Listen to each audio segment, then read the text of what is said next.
C'est de cette très jolie place à Asila que je vais vous faire cette petite vidéo pour vous exposer les forces qui se sont manifestées en moi à Asila, les forces de création de vie. Donc nous sommes sur une ligne de lait et les circonstances ont fait que il y a énormément de choses qui se sont passées, d'où la première, la théorie des sphères. Donc on regarde sur la carte que nous sommes dans l'occipital de la Terre et que l'occipital est l'endroit où émerge une sphère primordiale, donc une sphère primordiale derrière, une sphère primordiale au milieu et une sphère primordiale devant au niveau de l'ethmoïde qui se déplace vers l'avant.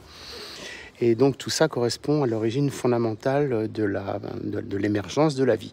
Donc ici, tout se manifeste de façon plus évidente. Nous sommes dans un pays d'islam et finalement, la force de l'islam permet, même si des fois, il y a des critiques, une sorte de protection, une protection d'émergence de ces forces-là. En tout cas, moi, je le capte bien et je vous donne l'anecdote après. Donc à ce niveau-là, au niveau des sphères, c'est très important.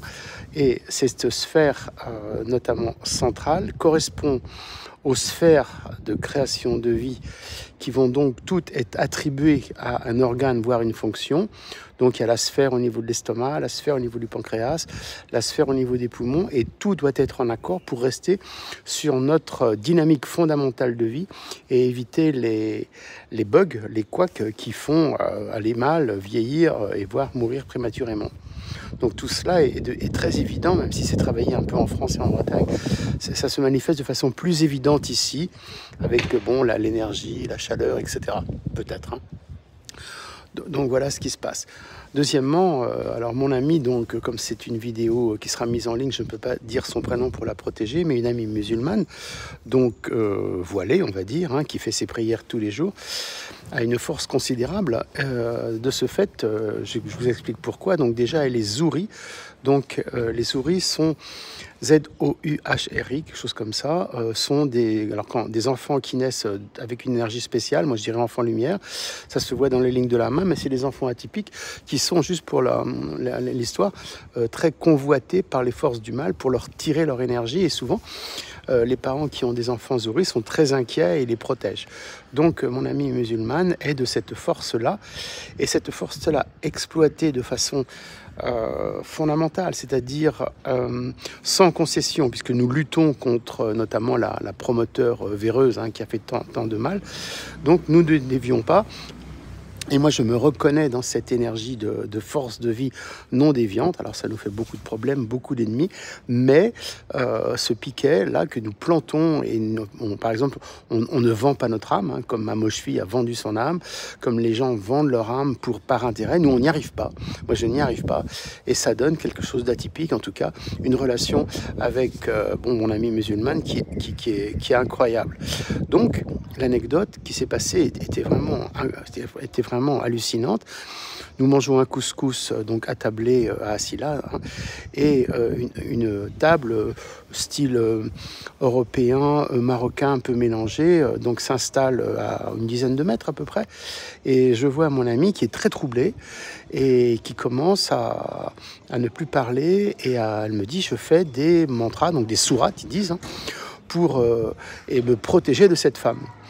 Donc, après elle me dira, senti que cette femme l'avait investie, parce que moi, en tant qu'Européen, donc non arabe, non musulman, non arabe, de toute évidence, et elle crée une sorte de dissonance qui gêne certaines personnes.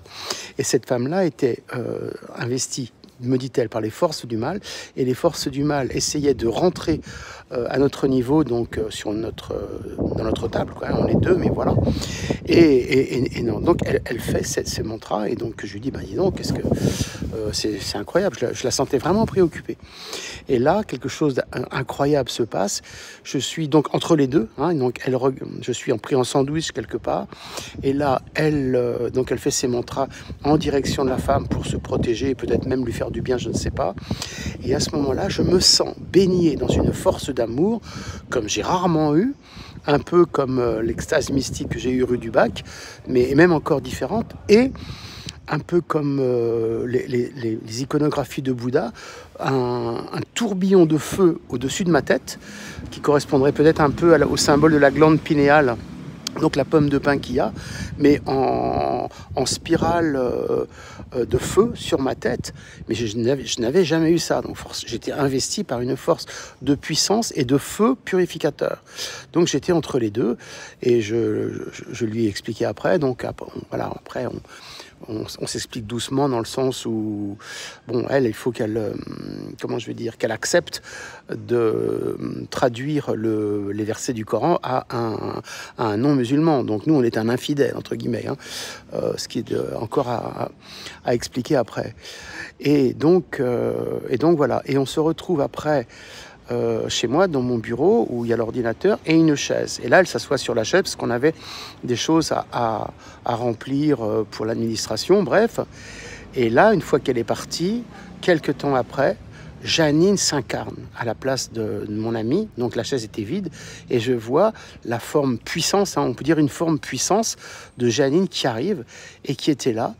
Et une sorte de sa présence bienfaitrice. Alors on avait supprimé une vidéo, hein, là où l'avant-dernière vidéo, donc qui n'était pas très bien faite, donc elle était vulgaire, donc je pense qu'il fallait, Nolwenn m'avait dit de la supprimer, donc je la supprime et j'en mets une autre plus puissante où on me voit faire du yoga dance sur la plage. Donc celle-là était plus en accord avec l'énergie spirituelle de base.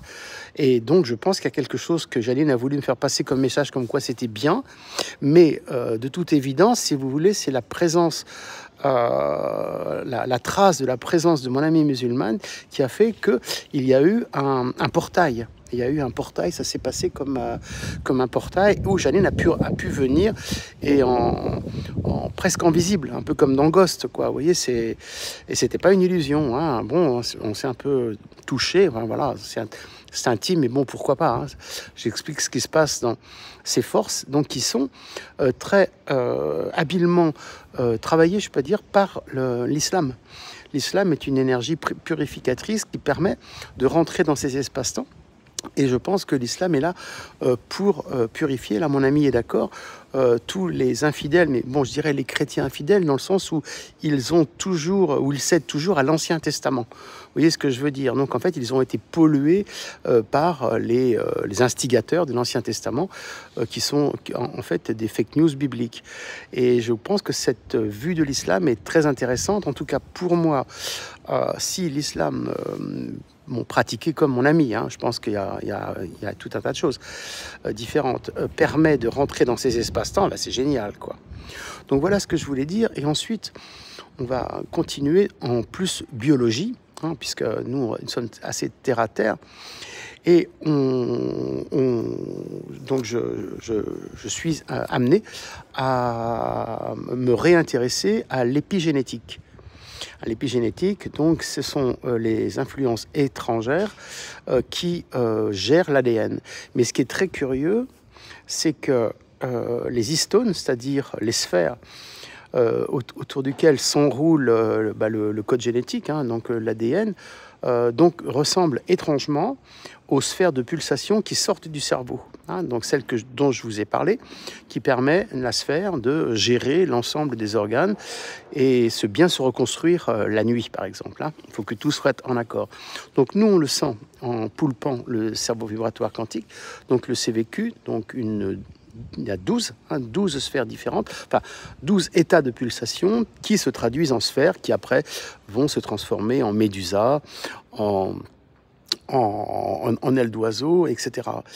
Donc, de toute évidence, hein, c'est ici que j'ai vraiment l'évidente conscience ou la conscience évidente que la pulsation qui m'a été donnée de percevoir et d'activer dans les cerveaux correspond à la structure fondamentale de l'ADN sur lequel il s'enroule.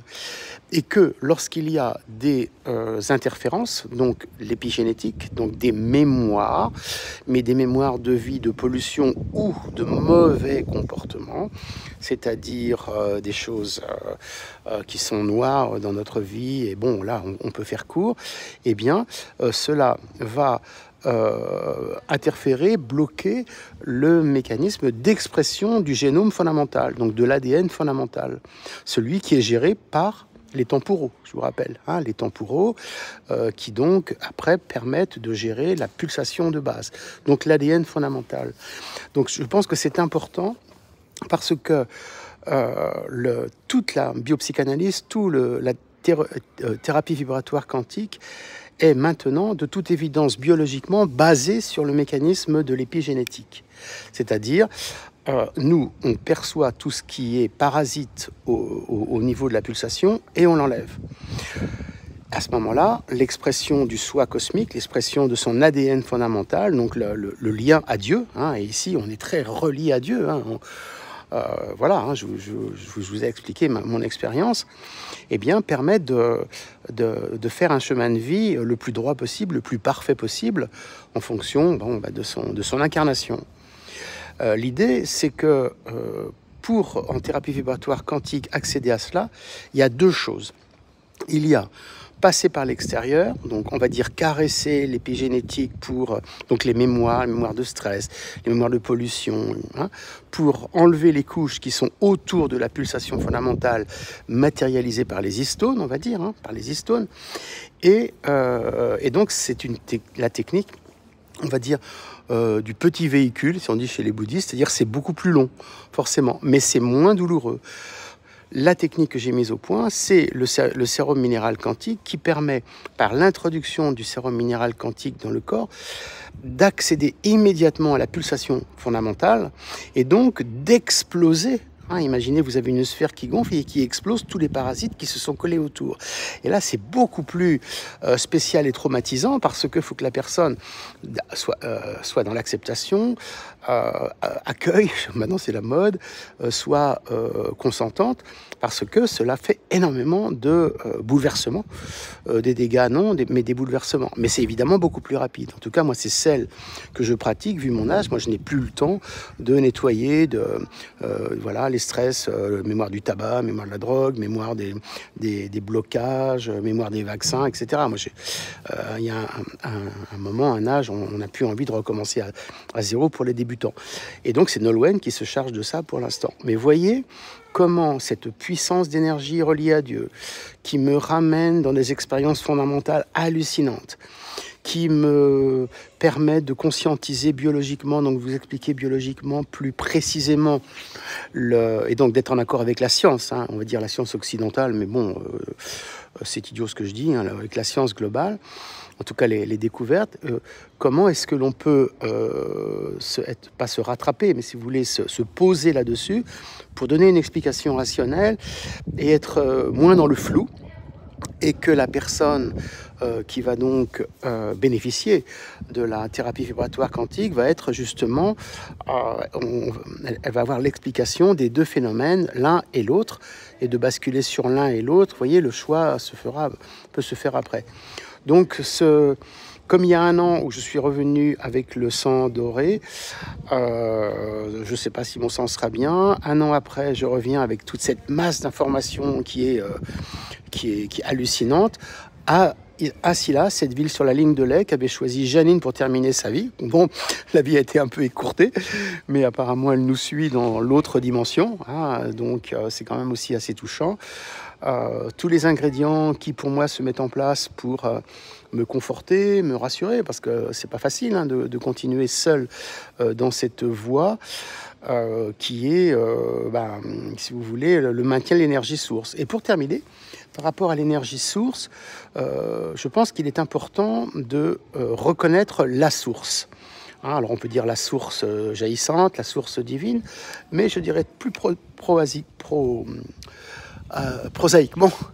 la source des choses que je dispense sur Internet, qui sont souvent copiées largam à nu pour des gens qui se disent accéder à la source. Alors évidemment, je ne citerai pas de nom, mais c'est quand même paradoxal de vouloir accéder à la source sans citer la source. Donc si on ne cite pas la source, on se ramène des parasites autour de l'ADN, hein, on étouffe son ADN et finalement c'est pas bon, et on fait tourner les gens qui suivent ces gens-là, hein, qui suivent les mecs qui se rajoutent de l'épigénétique, hein, qui se rajoutent des choses qui bloquent autour, hein, qui étouffent l'ADN, un peu comme des abeilles, vous voyez, qui protègent, qui se mettent autour des frelons ou qui se mettent autour de la reine, hein, voilà. C'est un peu ça. Et bien, à ce moment-là, la personne entraîne ceux qui la suivent, ceux qui les suivent, dans un marasme épigénétique. Donc pour moi, ce n'est pas bon. Et voilà le message que je voulais faire passer. Et certains s'y reconnaîtront. À bientôt.